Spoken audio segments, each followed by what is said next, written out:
बौद्ध धर्म की लहर कभी भी वापस लौटेगी नहीं।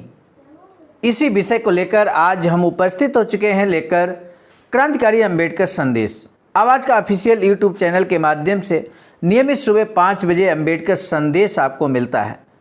आप सभी का हार्दिक स्वागत है हमारे इस अंबेडकर संदेश में, जिसमें लेकर हम उपस्थित हुए हैं 24 मई 1956 बुद्ध जयंती के अवसर पर बाबा साहब के द्वारा दिए गए स्पीच को आपके समक्ष हम रखेंगे।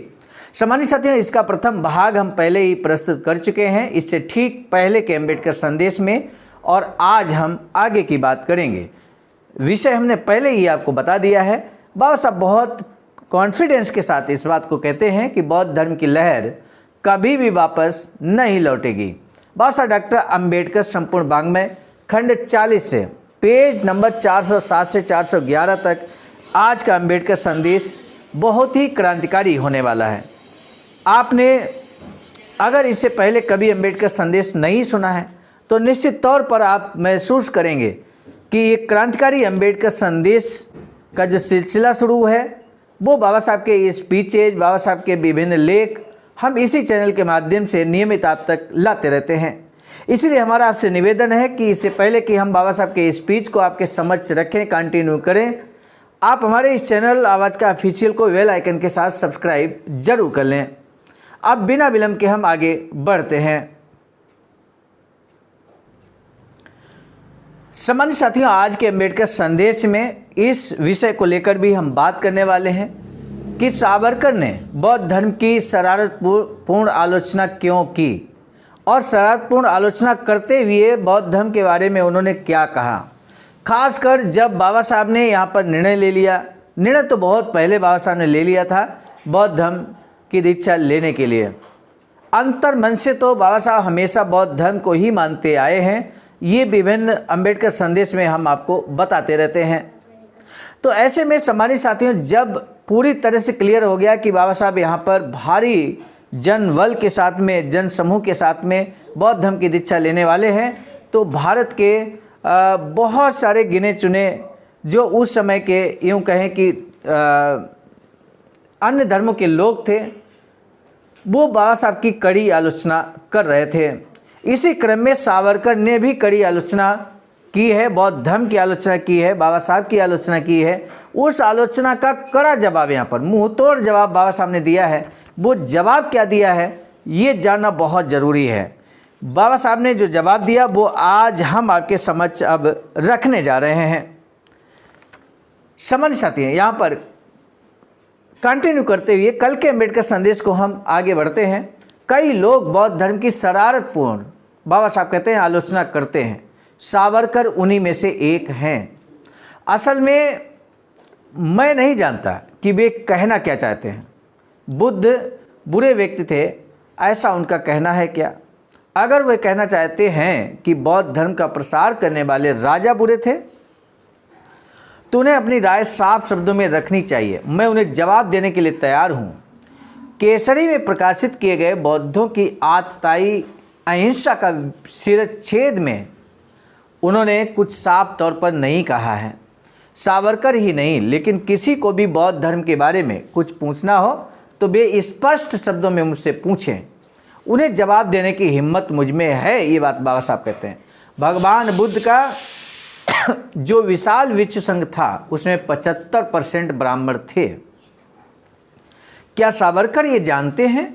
सावरकर ये न भूलें कि सारिपुत्र मोगलायन जैसे विद्वान ब्राह्मण थे। सावरकर से मैं एक सवाल ये पूछना चाहता हूँ कि पेशवा कौन थे? क्या वे भिक्षु थे?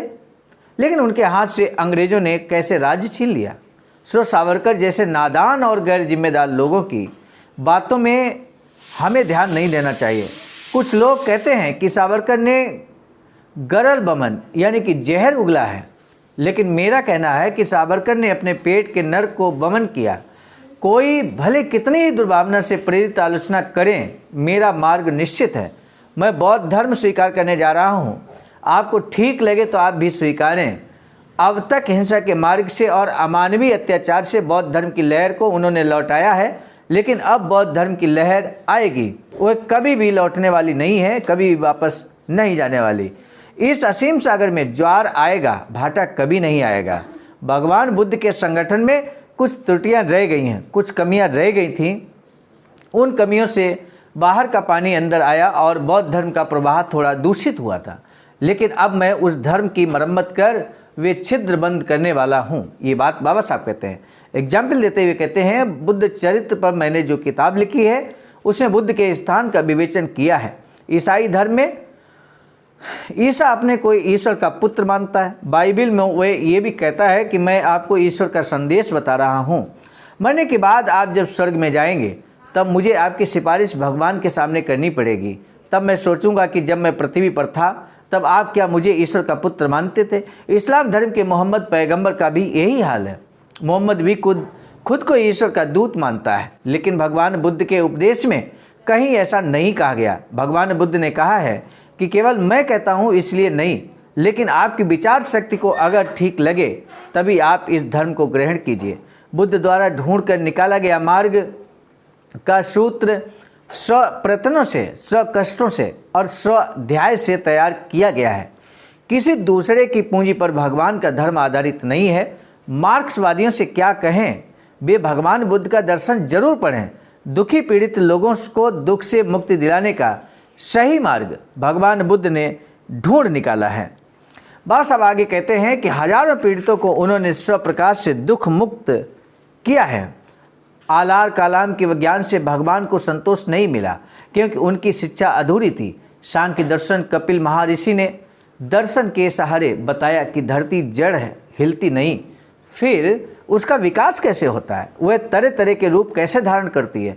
कपिल ने बताया कि धरती के पेट में जब रज, तम और सत्व गुण संतुलित होते हैं तब वह जड़ लगती है, लेकिन जब इन त्रिविध गुणों का संतुलन बिगड़ जाता है तब धरती अस्थिर होती है, तब वह अलग अलग रूप धारण करती है। कपिल ने बस इतना ही बताया, लेकिन इससे लौकिक दुखों का निवारण नहीं होगा। ये भगवान बुद्ध के ध्यान में आया और इसीलिए उन्होंने 4 आर्य सत्यों का आश्रय लिया। मेरा हाल बाइबल के मोजेस की तरह होने की संभावना है। पैलेस्टाइन के गुलामों को सुखी करने के लिए मोजेस को बहुत परिश्रम करने पड़े। मोजेस इजिप्ट से गुलाम खरीद लाता था और उन्हें पैलेस्टाइन में आज़ाद कर सुखी बनाता था। इस कोशिश में उसे बहुत कष्ट सहन करने पड़े। इजिप्ट से बाहर जाते समय मोजेस का हाल बहुत बुरा हुआ। हो सकता है मुझे भी बहुत अधिक यातनाएं सहन करने की नौबत आएगी। इसके बावजूद मैं अपने अस्पृश्य समाज को लेकर बौद्ध धर्म को स्वीकार करूंगा, ये तय है। इसी स्पीच में बाबा साहब 24 मई 1956 के स्पीच में घोषणा कर चुके हैं कि अक्टूबर में बौद्ध धर्म की दीक्षा लेंगे। ये बात बाबा साहब कह चुके हैं। पिछले अम्बेडकर संदेश में हम आपको बता चुके हैं। बाबा साहब कहते हैं, इस अक्टूबर में मैं अपना धर्मांतरण मुंबई में करने वाला हूँ। नागपुर में किया था सम्मानित साथियों। उससे पूर्व इस धर्म के बारे में मैं एक किताब प्रकाशित करने वाला हूँ। भगवान के बौद्ध धर्म में जो त्रुटियाँ हैं उन पर इस किताब में मैं विस्तार से विचार करने वाला हूँ। बौद्ध धर्म में उपासक को दीक्षा नहीं दी जाती थी। संघ दीक्षा पर उसका विपरीत असर होता था। उपासक के मन की पूरी तैयारी नहीं हुई रहती। लेकिन मेरे धर्म में उपासकों को भी धम्म दीक्षा दी जाएगी। उससे पूर्व धम्म दीक्षा पर मैं एक किताब लिखने वाला हूँ। ये किताब हर व्यक्ति को खरीदनी पड़ेगी और उस किताब के कुछ सवालों के जवाब भी हर व्यक्ति को देने पड़ेंगे, तभी बौद्ध धर्म में उसे प्रवेश मिलेगा। बौद्ध धर्म में प्रवेश पाने के लिए हर एक को शुभ्र वस्त्र धारण करने होंगे। धर्म नष्ट क्यों होता है, इसका मिलिंद पने इस किताब में खुलासा मिलता है। धर्म को 3 प्रमुख कारणों से ग्लानि होती है। पहला कारण है धर्म तत्व अगर आबादित ना हो या पूरी तरह सोचे बगैर धर्म का गठन किया गया हो तो धर्म को ग्लानि आती है। दूसरी वजह है कि धर्म में उपस्थित दृढ़ धार्मिकता, जिस तरफ बाकपुट लोगों की संख्या अधिक होती है उस धर्म पंथ की हमेशा विजय होती है। तीसरी वजह है कि सिद्धांत सामान्य जनों को समझ में आने वाला होना चाहिए। पूरा अफगानिस्तान किसी समय बौद्ध भिक्षुओं का देश था। भगवान बुद्ध की दुनिया की सबसे अधिक भव्य और ऊंची मूर्ति अफगानिस्तान में है, लेकिन धर्मांध मुसलमानों ने 7000 बौद्ध भिक्षुओं की मुंडियां तोड़कर सड़क पर उनकी ढेरी लगा दी, लेकिन वहां से बौद्ध भिक्षु डरकर भाग गए। बादशाह आगे कहते हैं कि अब अगर बौद्ध धर्म की लहर आए तो वह कभी नहीं लौटेगी। धर्म की स्थापना के लिए मंदिरों की बहुत ज़रूरत है, लेकिन मैं स्वकष्ट से यानी कि अपने कष्ट से एक ऐसा मंदिर बनवाना चाहता हूँ। मंदिर यानी कि बुद्ध विहार बनाना चाहते थे बाबा साहब, जो आपने कभी देखा नहीं होगा, लेकिन उसके लिए लाचार होकर मैं किसी अमीर के सामने हाथ नहीं फैलाऊंगा। आप अगर रुपया इकट्ठा करके देंगे तो मैं मंदिर बनाऊंगा, विहार बनाऊंगा, बुद्ध विहार बनाऊंगा, अच्छा मंदिर बनाऊंगा, अपने अथक प्रयास से बनाऊंगा, दूसरों की सहायता से नहीं। ये बात बाबा साहब स्पष्ट ढंग से यहाँ पर कहते हैं। सामान्य साथियों, आज के अम्बेडकर संदेश का प्रश्न है, कौन सा देश पूरी तरह से बौद्ध भिक्षुओं से लैस था? ये आपको बताना है आज के अम्बेडकर संदेश में, यही प्रश्न है। अभी हमने कुछ ही देर पहले आपके समक्ष विस्तार से रखा है अम्बेडकर संदेश में। निश्चित रूप से आप इसका आंसर बहुत आसानी से कर सकते हैं। आज का अम्बेडकर संदेश कैसा लगा बताइए कमेंट सेक्शन में। आपका आंसर, आपका रिप्लाई बेसब्री से इंतज़ार हमें रहता है, आपके रिप्लाई का। सामान्य साथियों, आज के अम्बेडकर संदेश को हम लेकर उपस्थित हुए थे मिशन नायक बुद्ध मित्र मुसाफिर सर राष्ट्रीय अध्यक्ष आवाजका नई दिल्ली की प्रेरणा में, और साथ ही साथ संकलन कर्ता के रूप में परमादरणीय विजय कुमार बौद्ध जी, प्रांतीय कोषाध्यक्ष आवाजका बिहार, प्रस्तुत कर्ता के रूप में मैं स्वयं सर्वजीत आर्य, राष्ट्रीय मीडिया प्रभारी IT सेल आवाजका नई दिल्ली। मिलेंगे नए डॉक्टर अम्बेडकर संदेश में, तब तक दीजिए इजाजत। आप सभी को सादर नमो बुद्धाय, जय भीम।